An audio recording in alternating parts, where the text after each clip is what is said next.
ہوا ہے کہ وہ پوچھتے ہیں امیر خان صاحب امریکہ سے کہ کیا ایک عورت اپنے ایام کے دوران قرآن کریم کو چھو سکتی ہے اور اس کے کتنے دن تک وہ قرآن کریم کو اسی طرح چھو سکتی ہے؟ یہ دن بھی اس کے بارے میں بتا دیں. کچھ لوگ تو یہ کہتے ہیں کہ 10 دن تک. اس میں صحیح بات کون سی ہے؟ عام طور پر یہ سمجھا جاتا ہے کہ جو ہے نا بے وضو آدمی بھی، ہمارے اہل حدیث لوگ اس کے قائل ہیں اور ظاہری بھی کہتے ہیں کوئی نہیں چھوتا رہے، مگر ان کی بات ٹھیک نہیں. قرآن پاک جو اللہ کا کلام ہے، اس کی عظمت اور تعظیم ہونی چاہیے. بے وضو آدمی یا ایسا ناپاک جو ہے نا جس کو غسل وغیرہ چھوئے نہ. پڑھنے کی بات یہ ہے کہ زبانی یاد ہے نا، آپ بے وضو بے شک پڑھتے رہیں جائز، تلاوت منع نہیں، چھونا لمس جو ہے نہیں. آپ نے اپنے گورنروں کو لکھا کہ سب علاقوں میں یہ ہدایت کرو کہ قرآن کو کوئی نہ چھوئے الا طاہر، سوائے پاک کے. اب ہمارے بعض علماء کہتے ہیں طاہر سے مراد ہے کہ وہ مشرک کافر نہ ہو. مشرک کافروں کو تو حکم ہی نہیں شریعت کا وہ چھوئیں گے. مسلمانوں کو کہا تھا کہ طاہر کے سوا، پاک کے سوا کوئی نہ چھوئے.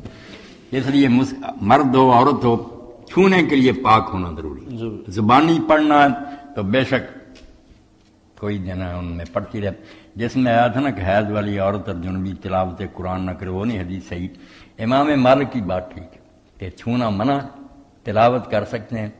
جنبی نہ کرے، جس کو غسل کی عادت ہے مرد کو، وہ بغیر غسل کے تلاوت زبان سے بھی نہ کرے، عید بھی نہ نکالے، کیونکہ اس کی مجبوری، اس کی اپنی کوتاہی. اٹھ کر کیوں نہیں نہاتا؟ عورت بیچاری مجبور ہے، کئی دن وہ نہیں پاک ہوتی، اس کو اگر روک دیا جائے پڑھنے سے حفظ ہی بھول جائے گا. قرآن سے بھی جو یاد ہے اس کو نہیں، اس کو اجازت ہے کہ وہ زبانی پڑھتی رہے. مرد جو ہے یہ غسل کر کے پڑھے.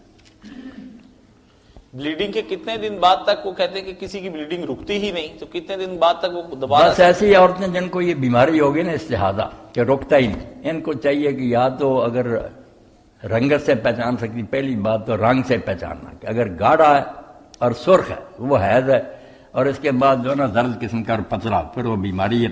پہلی تو بات ہے. اگر اس سے فیصلہ نہ ہو تو پھر عادت کہ دیکھیں بیماری شروع ہونے سے پہلے کتنے دن میرے تندرستی میں ہوتے تھے حیض کے، اس کو سمجھے کہ وہ حیض ہے.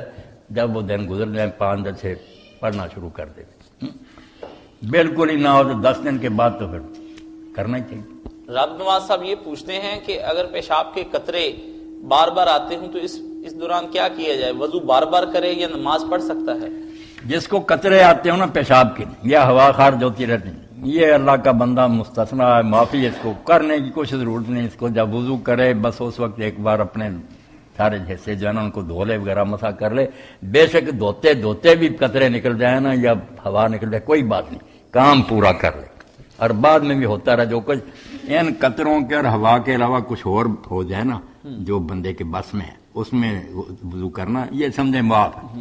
یہ معذور ہو گیا وہ، اللہ معاف کرنے والا. انہی کا دوسرا سوال یہ ہے کہ ٹوائلٹ میں اگر پانی نہ ہو تو کیا اس کی جگہ پر ہم ٹیشو استعمال کر کے نماز پڑھ سکتے ہیں؟ ہاں، پانی ہو یا نہ ہو، مسئلہ سن لیں آپ کہ پانی استعمال کرنا اچھا ہے، صفائی ہے کہ ستھرائی ہے. ورنہ ساری امت مانتی ہے کہ اگر آپ نے ٹیشو سے یا مٹی سے اپنا آپ پاس صاف کر لیا نا، نجاست جو دور کر لی، تو آپ اس کے بعد پانی نہ بھی استعمال کریں. کئی لوگوں نے مذاق میں مولوی تھا، اس نے اذان لی، وضو آیا تھا باہر سے، اس نے وضو نہیں کیا. یہ جاہلوں کی بات ہے. اگر پھر کیا ہو گیا؟